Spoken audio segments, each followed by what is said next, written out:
All right. Hello, ladies. Thank you so much for joining us today. Welcome to Smart Women. I am your host and the founder of Women Empowered in Cannabis, Kyra. Our guest today is the community leader of the supply chain group, Lelehnia DuBois. We're going to discuss how she has been empowering the industry through her legacy experience and how she's using her knowledge to help the legacy experience integrate with the mainstream and help mainstream integrate with cannabis legacy experience.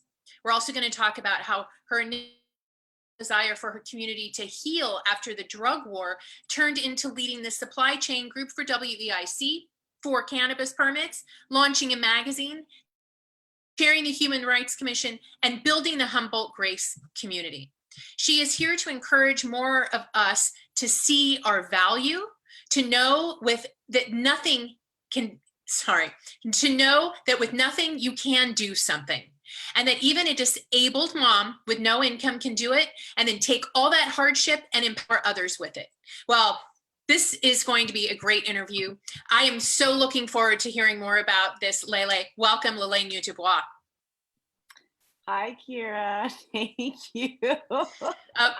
I think we have a little delay. We're both in Humboldt today, so please bear with us if we have a delay in the communication between us, or if either of our videos starts to buffer a little bit, but we'll get through.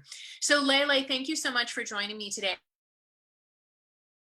I have known you now for almost 3 years. I feel like I know a lot about you, but just from reading through what we're going to talk about today, I realized there's a lot I don't know.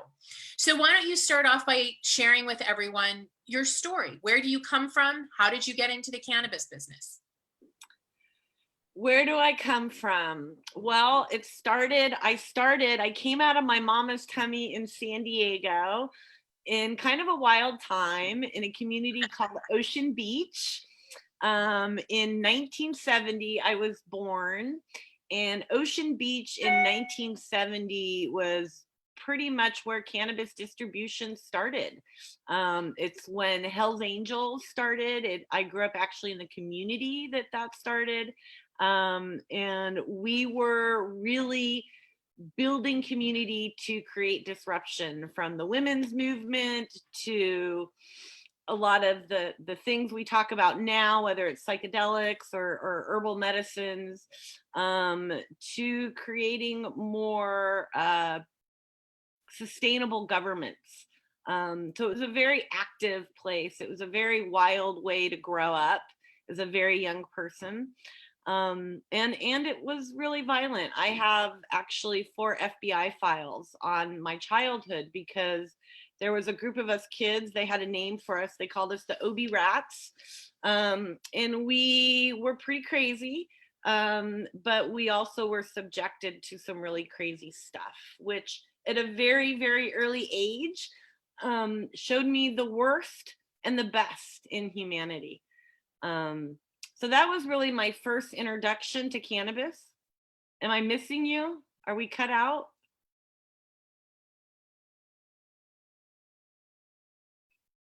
Kyra, I think I lost you completely.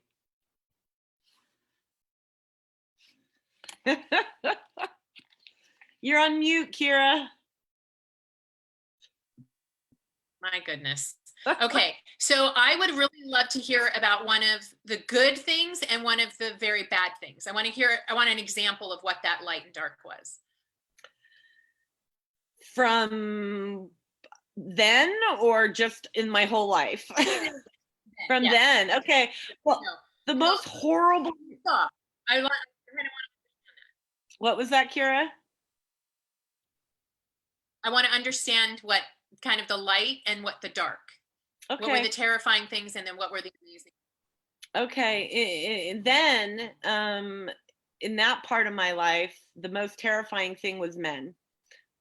We were that group of kids, we were subjected to the frivolities of men. We were severely abused, not by our family members, but by community members.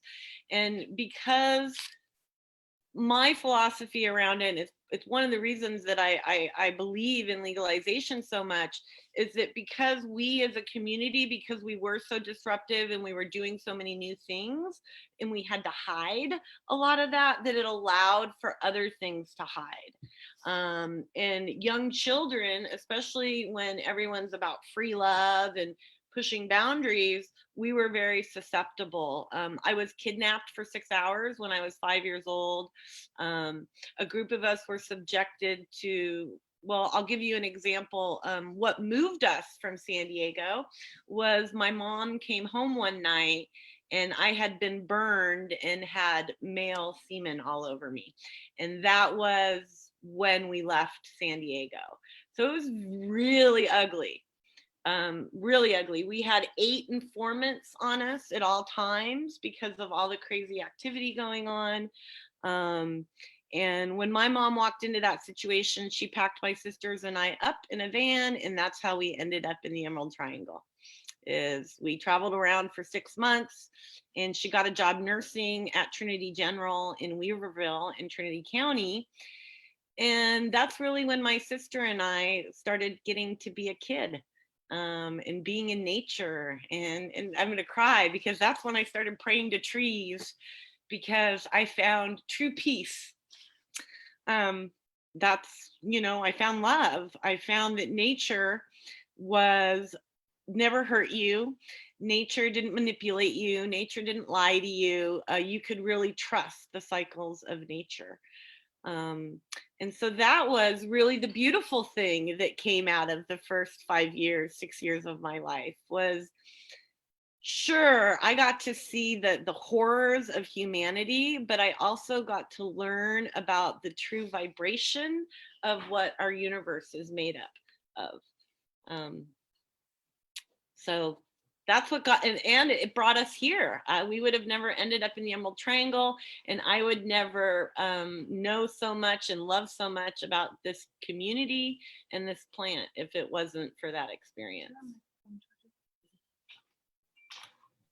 And so how did you come to be in cannabis? I mean, it's obviously you're in Humboldt, you're going to run into it. Well, cannabis was always there. We had my babysitter had bricks. Sales and distribution was pretty strong in San Diego at that time. So we were a part of the community. And when we moved up here, I don't even know if my mom knew how embedded this place was in cannabis, but she fell in love. And he lived in a town called Burnt Ranch. And we moved there, and because we were hippies, we started meeting people who grew. And that became our community. My mom was a midwife, so she was into alternative medicines. And so we really resonated with the growing community up in the hills here. They were our kind of people. And so by the time I was 9, my mom didn't really grow or anything, but our community around us did. So by the time I was 9, I started trimming weed. Oh, we lost you, Kyra. I'm just trying to slow down the video. It's so choppy. I don't want anyone. Oh, okay. I wonder if it's my end or your end. That's why I tried to turn my video off to see if that might help. Okay, sounds good. So by the time I was 9, we had started building our own home in Burnt Ranch. We lived off the grid. We got solar panels, built our own solar panels. And the way folks who are alternatively minded in our community in Burnt Ranch grew weed. The folks who were into holistic medicines grew weed. The folks that weren't into conforming to traditional standards grew weed. And so that's who became our community. And by age of 9, I started trimming weed and just started getting involved. I didn't do it because I believed in the plant. I didn't do it because I liked my community. At the time, I did it because I liked money. But as things progressed, I decided I didn't like it. Um, I didn't like the helicopters. I didn't like hiding. I didn't like, for me, it was shame. I always felt shame that my mom smoked pot. I always felt shame that we were hippies. And I really didn't like any of that. And so as a young adult, I was kind of an anti-weeder. I didn't smoke very much. I didn't party a lot.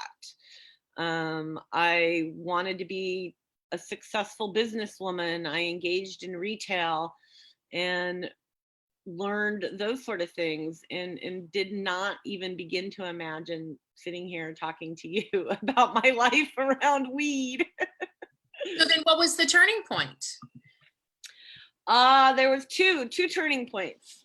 One first was my mother's illness. In 2000, or in 1996, my mother was diagnosed with lung cancer. And my mother was my best friend. She is a lot of who I am today.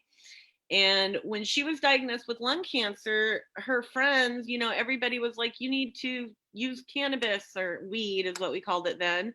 And I was against it. I asked her not to smoke.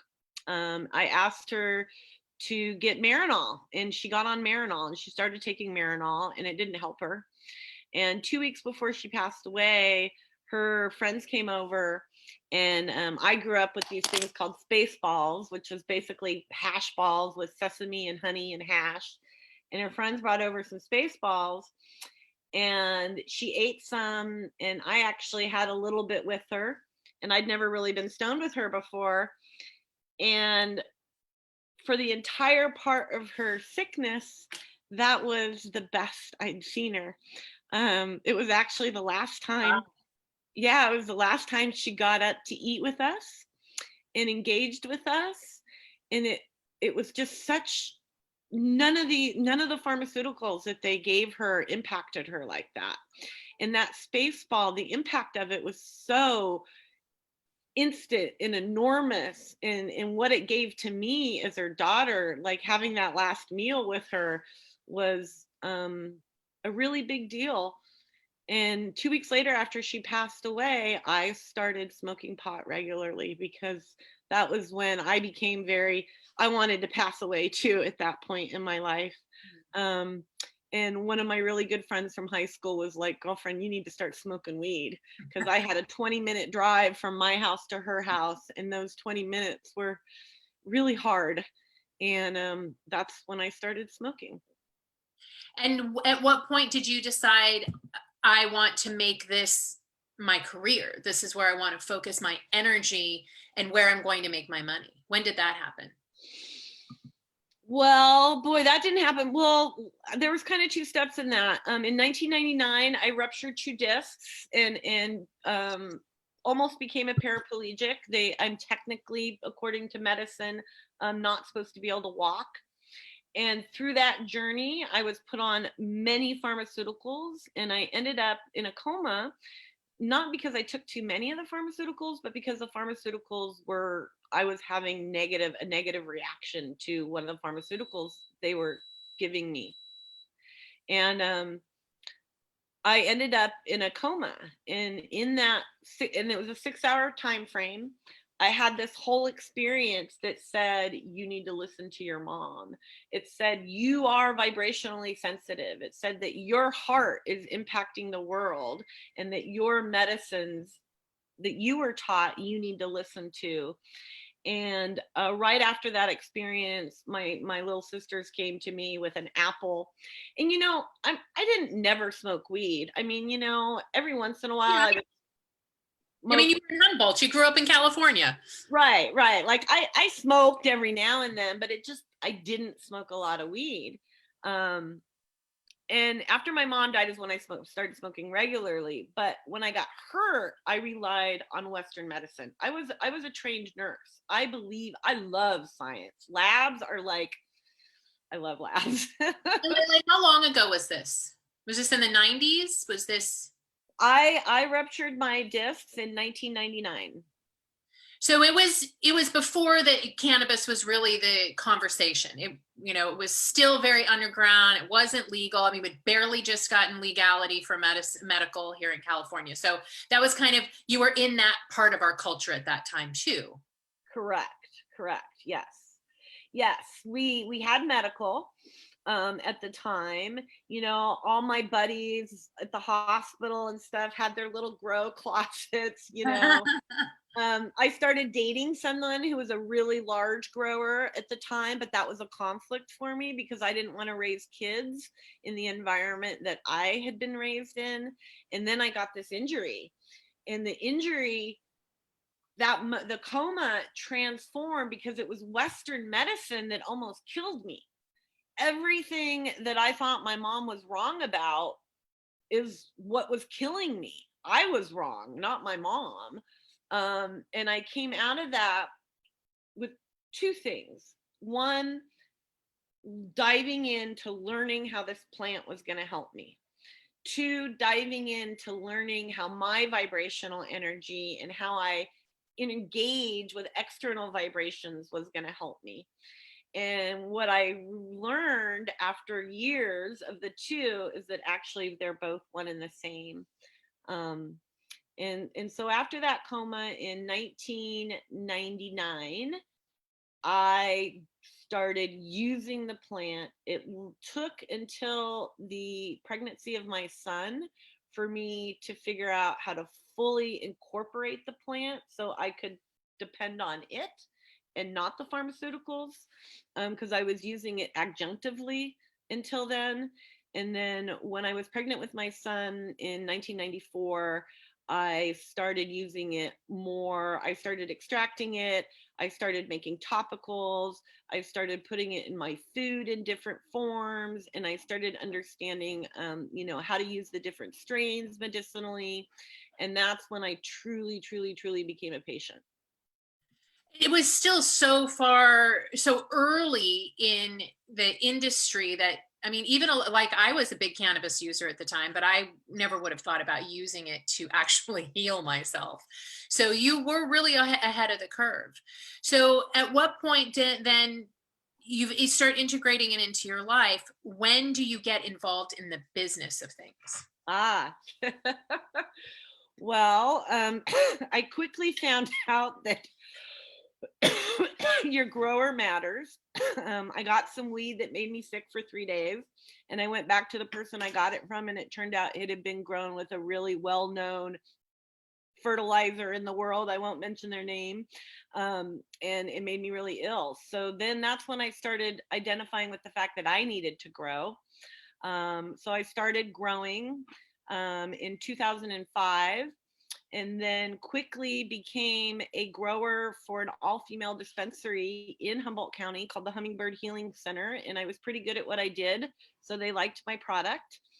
And then in 2012, everyone started getting really concerned about the feds coming in and hitting the landlords. And the dispensary that I grew for was concerned. And they asked if because I represented well, I had worked in the medical community. I've been in this community for a very long time, so I have a lot of respect from people around me. They asked if I would start speaking for them at the Board of Supervisors meeting. And this was in 2009. And so I never planned on, business, I still don't feel like I'm in business. I really started growing the plant because I needed clean medicine. Then I went from 1 grow to 3 grows because the dispensary wanted my clean medicine. Then I went into the policy part because my dispensary needed someone who the Board of Supervisors would respect and listen to say why we needed the dispensary opened. And that turned into politics. And then in 2014, I led a local political organization, and that was constructing Humboldt County's local policy. And leading that organization, I learned that it wasn't really our policymakers that were making the decision, it was the business owners. And that if I wanted to see sustainable policy, if I wanted to see healthy businesses, if I wanted to see this industry built around the values that I was taught, that I was going to have to learn business and engage in business and become a part of that structure. And so in 2015, I resigned from that political organization. And that's when we met. And I started going, I need to learn what this word entrepreneur means and how to be an entrepreneur. That's amazing. That is amazing. And okay, so now we have the history. We understand how you became a medical patient and your relationship there. We understand how you started in the industry. Where are you today? Where has all of this led you? Well, it's led me to, actually, I'm in a really fun place right now. I kind of feel like I get to play. But it's been quite a journey. It's been a short journey. I mean, it's only been 6 years, but it feels like it's been an entire, that 6 years has been a lifetime. And where I am today is that I've accomplished, we started out with 8 permits in Humboldt County. When I left that organization, I knew that to have that leadership and to have that respect in the business world, that owning permits and getting through this permit process was going to be like a badge of armor, right? And we need badges in this industry, especially someone like me who has, you can't put a resume that you were the top shelf provider for an all-female dispensary. That just didn't fit in a resume back then. Now you can. Now right? it does. Now, I guess I need to add that in my resume. Hell yes. But you didn't. So I was like, well, I need to gain credibility in this industry, because at the time I was told I had no value because I was a woman, because I was disabled, because I was a single mom. I was valued as a face and a voice, but my ideas and my heart, it really was just kind of swept under the rug. And I knew that those permits were going to be huge, and that if I could succeed in gaining one of those permits, then I would be able to say, that someone like me could do this, so that other people like me could do this, single moms, disabled people, women. And so I gathered a couple folks, and I was given an opportunity on the first Superfund site in California, which means that it has been researched for over 48 years in the integrity of the project. And it's an industrial site. And we started developing 8 permits. We were going to do fully vertical with, hopefully at the time in policy, we were thinking that we were going to be able to do what we called a 10A dispensary and put 3 dispensaries across the state of California. That was how it started. We were at the line at, what was it, December 31st in the Humboldt County Planning Office, pushing in all our permits, going, oh, fuck, did we just sign up with the feds? Amazing. And today we now have 4 of those permits that have succeeded. We took a few off just to save time, but now my partners Michael and Ariel Brosgart and myself sit on both manufacturing, volatile and non-volatile, processing, and distribution. I believe it's a 34,000 square foot project to be developed. Wow. It's the biggest, it has the potential to be the biggest facility in Humboldt County. And so are you going to be the one to develop it? Well, it's been a long 5 years, and look at all this gray hair. And I've learned an awful lot.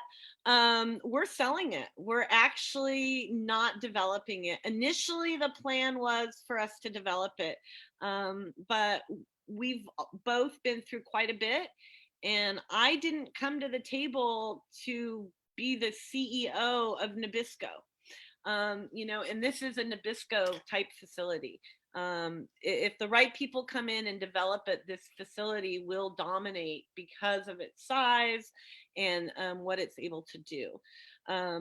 And that isn't what I'm here for. I am here to do what we do in Women Empowered in Cannabis. I love seeing the beauty in others and igniting that. And consulting allows me to do that. You know, I get to meet once a week with the CEOs of companies and talk to them and help them learn from all of the mistakes I've learned in the past few years and benefit off of all of those really strong, trusted relationships that I've developed in this industry. And that just is what excites me right now. I'm really enjoying that. So let's talk about, so you've got a very full plate. You're doing a lot of different things. So we've talked about your permits. You're also heading up the Human Rights Commission. Tell me about that. Oh, I love that part. Yeah, well, you know, when I stepped away from that political leadership position, I was devastated. I was like, I can't even explain. It was almost worse than losing the man I loved, my mother and my sister. It was incredibly devastating for me. And I wanted to fix the problems I saw coming.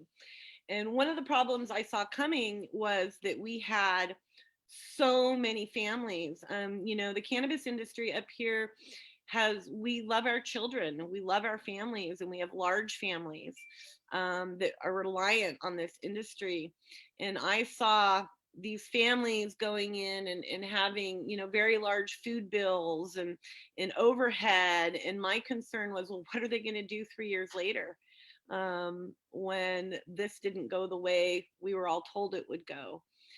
And I wanted to, you know, I came to the table to find solutions, and I wanted to still be a part of that. So I'm very fortunate that one of my board of supervisors, Ryan Sumberg at the time, saw the value, and he appointed me as a commissioner for the Human Rights Commission for Humboldt County. And I've been able to do a couple of things I'm pretty proud of around that. The first thing was write the county's, I'm the author of the county's Human Trafficking Fund. And we created a fund that empowers other organizations that are doing things that impact or educate human trafficking in Humboldt County. And then the second thing I've gotten to do with that is we just concluded the first cannabis human rights survey, surveying our community on how cannabis has impacted them around their housing, social services, their income, and other items like that. And the results from that will be out in the next couple months. And this year I'm getting to participate as chair, which is a wild experience for someone from my experience. And how is that experience? You know, I really like it. I love leadership. I love getting to sit in a meeting and hear what my other commissioners have done to help the community and help them figure out how to get that into action. And I like being able to solve problems, and really that's what it is. We people come to us with their problems, and we try to figure out how we can make it better. So whether it's helping people to get the help that they need, families get the food that they need, or businesses get the contacts and correct education and information to start their businesses, that's really you. You are really helping to close the gap for a lot of people between what they want to experience in cannabis and getting there, correct? Yeah, you know, when you see the beautiful things in everything, when you can see beauty in everything, I mean, the ugly's always there. Everybody can see ugly.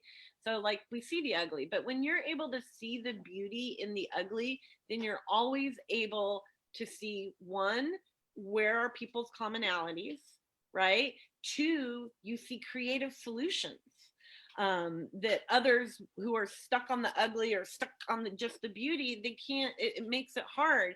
In the cannabis industry, human rights, we can see in our world today are laden with problems. And so I love it. I mean, I've had a very traumatic life with a lot of problems. I have to like solving problems or I'd be screwed. And you have, and we're still not at the end of your list because we haven't even touched on Humboldt Grace yet and the community you're building there. So tell us about that. Oh wow. I've never like vocalized this story. I did write the story to the woman who did the branding for us. I told the team the story in that. Humboldt Grace is my love story.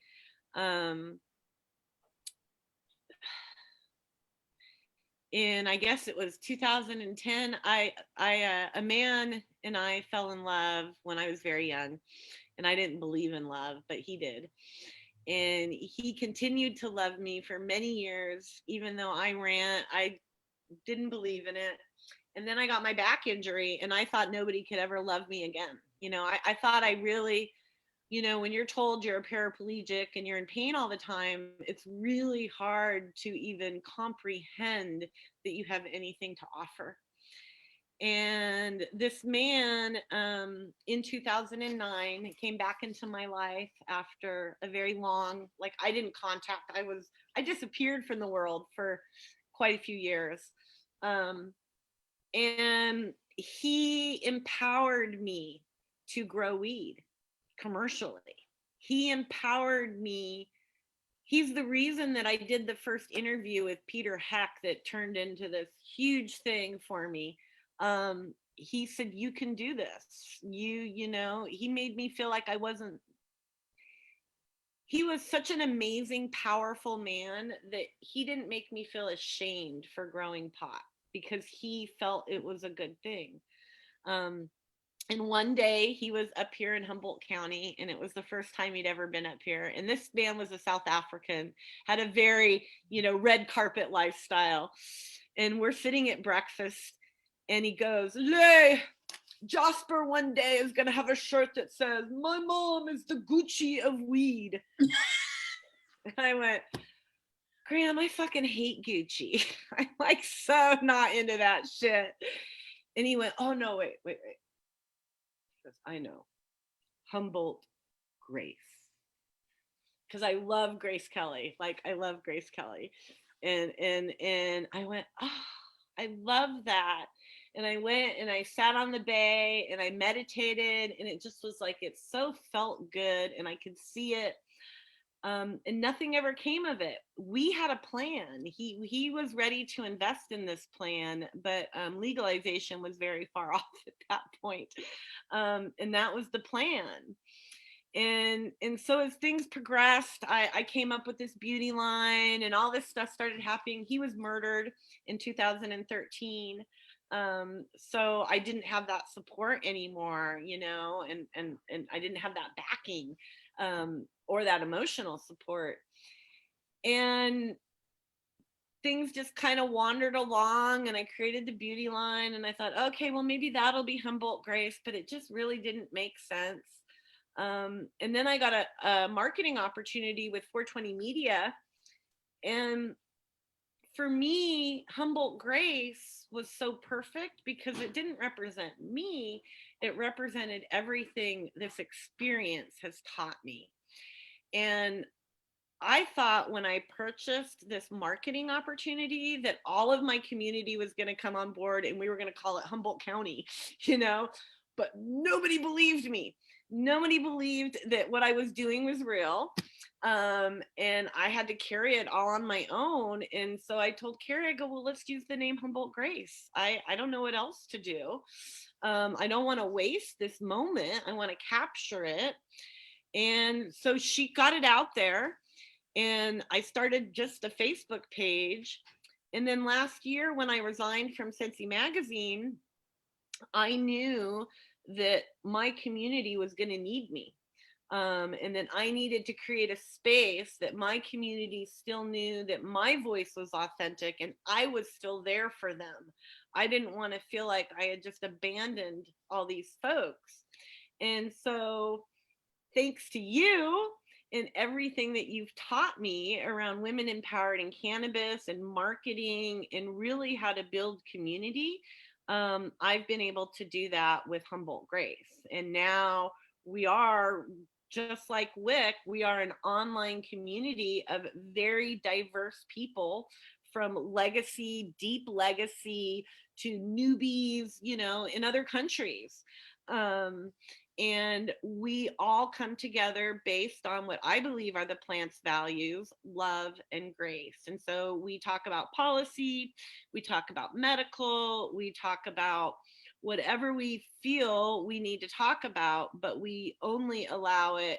Everyone comes to the table in kindness. We don't allow any disrespect. And everyone who comes to that table knows that they're going to meet someone that's different and opposite of them. That's wonderful. I was a guest on one of your recent clubhouses. Can you tell me a little bit about what you're doing there with Humboldt Grace? Well, I've talked a little bit about vibrations, and vibrations are really everything. Like, if you really wanted me to speak my truth, it would all be in this vibrational language, but we're not there yet. So I believe this plant is a big messenger of this vibrations of teaching us. It's a big part of what this plant is doing, is helping us understand more vibrational awareness. One of my frustrations with my health, my back, and resigning from Sensi Magazine, what I really loved was the events and pulling everyone together in that vibration, right? Because we can hold those vibrations, we can curate those vibrations. So when everybody comes in the door, they feel you, they're there, they're going to honor those rules. And with COVID, as I was building, when I started building Humboldt Grace, the online community, COVID came in. And it was like, oh gosh, now how are we going to bring community together? And Zoom, it's Zoom. It's fun to watch, but it's not engaging. And as a commissioner, I have community members telling me they don't feel like they're being heard on Zoom. And so I was like, how am I going to create? Because the reason I'm able to build community is it's a vibrational thing. It's the space I hold. And it wasn't fully happening.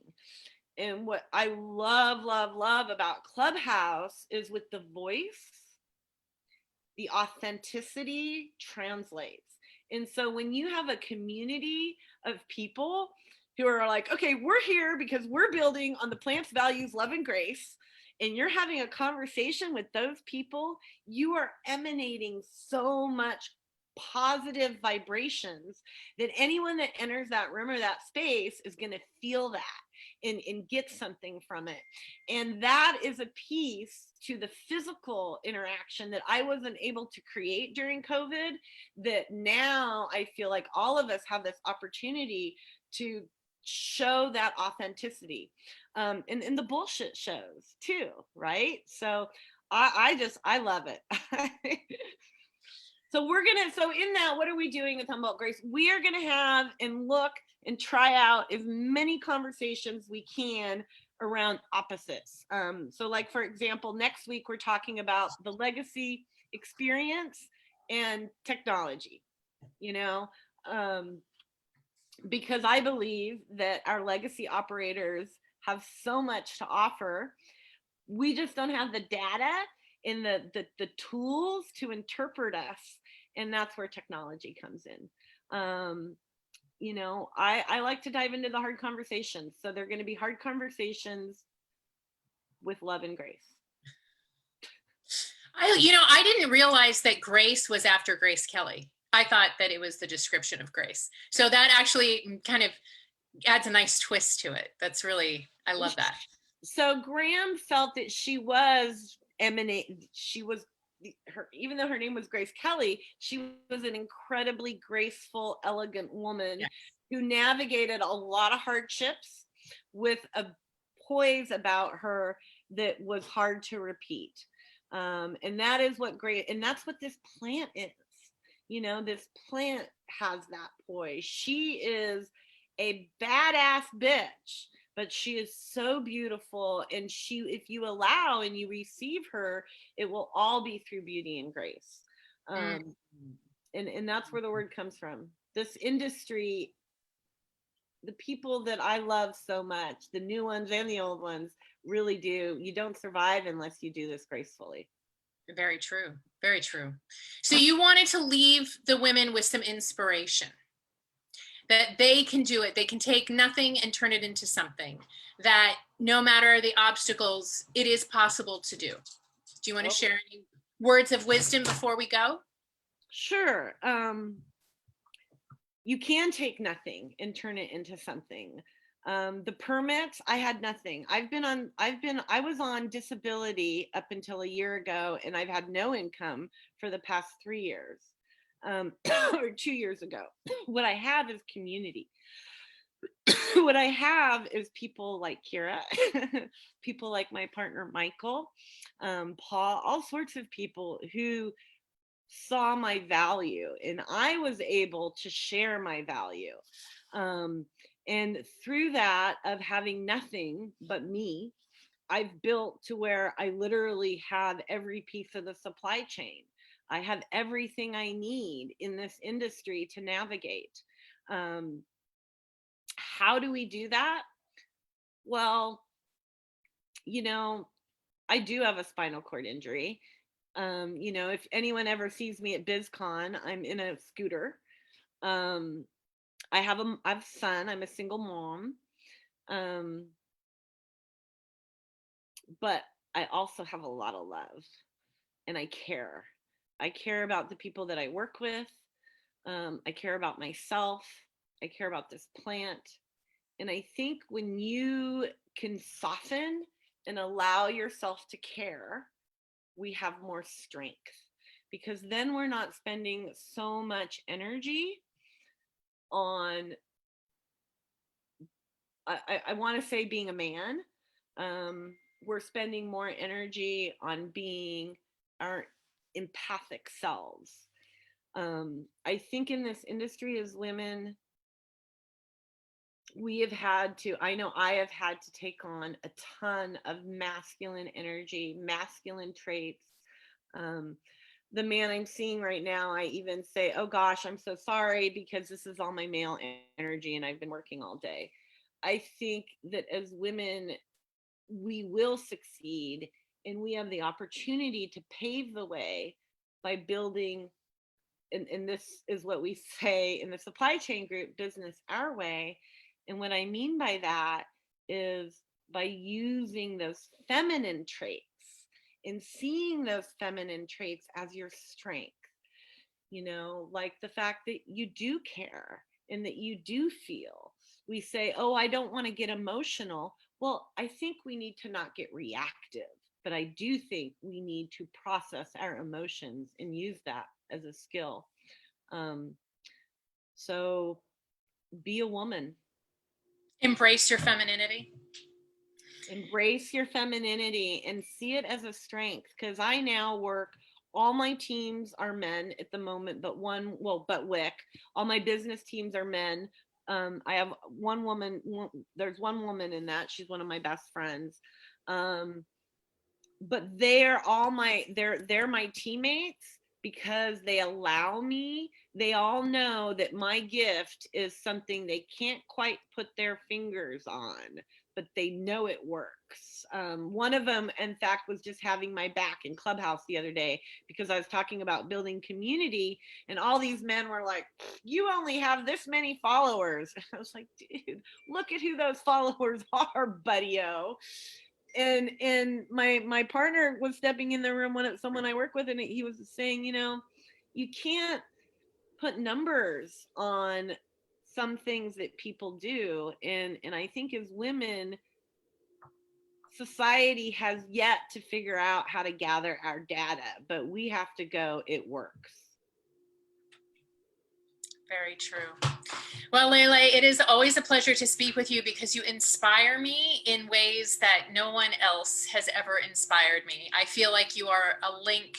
For me, you've deepened my experience with cannabis and enabled me to see the mother differently and really embrace it in my life in a way that I just didn't even realize was possible. And it has really changed my relationship to cannabis and the industry. So thank you very much. It's always wonderful to hear your wisdom. Thank you, Kyra. You've done the same for me. You've given, look at all the opportunities you've given me in WIC, and I really appreciate, or I keep saying that, women empowered in cannabis. Sorry. The friendship, the sisterhood, it's what got my mother through. It's what got all the women through, is that sisterhood. And we can get angry with each other. I've gotten into some pretty heavy arguments with some of my girlfriends in this industry, but that's also what makes us sisters and stronger.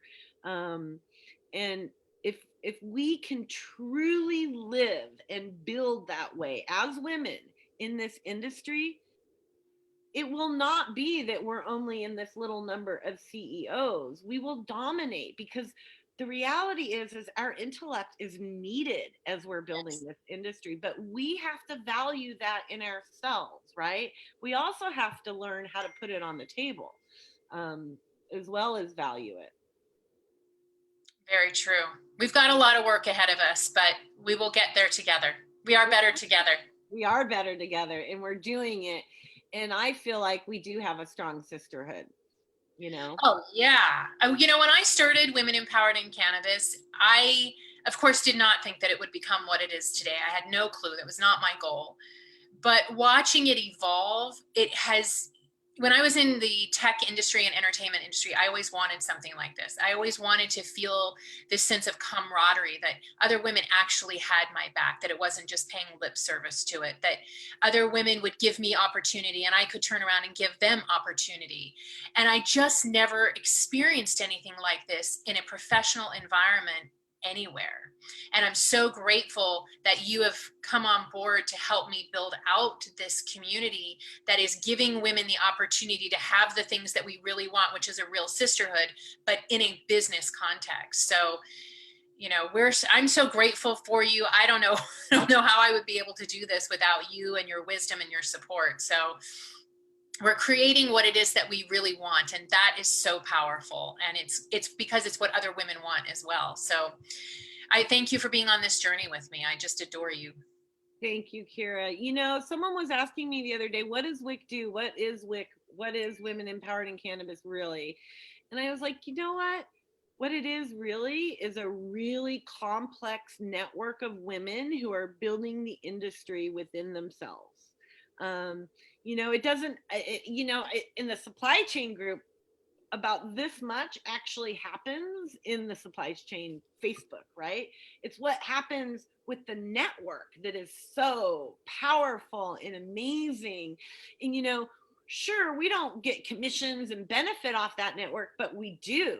Someone was, well, what do you get out of it? I'm like, are you kidding? I have so many amazing professional relationships. It's one of the reasons I have such a strong supply chain, is because of all those relationships. It really, Women Empowered in Cannabis is a testament to why building community is so valuable in building your business. Agree. Thank you so much, Lele, for your time and for sharing your journey with us today. Ladies, thank you for tuning in. And if you haven't yet joined the Women Empowered in Cannabis community, go to our website, womenempoweredInCannabis.com, and find the group that works for you: supply chain, CBD and hemp, and the recently launched Women of Color.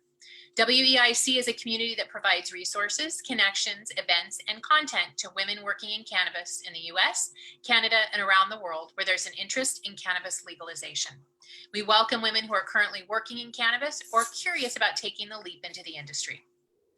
Join us next time for another conversation with smart women in cannabis. Thank you so much, ladies. Bye-bye. Bye, Lele. Hey, I need that spiel. Okay, I'll get it to you. All right, am I going to see you in a little bit? Are you going to Royal Gold and all that? Hold on one second. Let me go off live, stop live stream.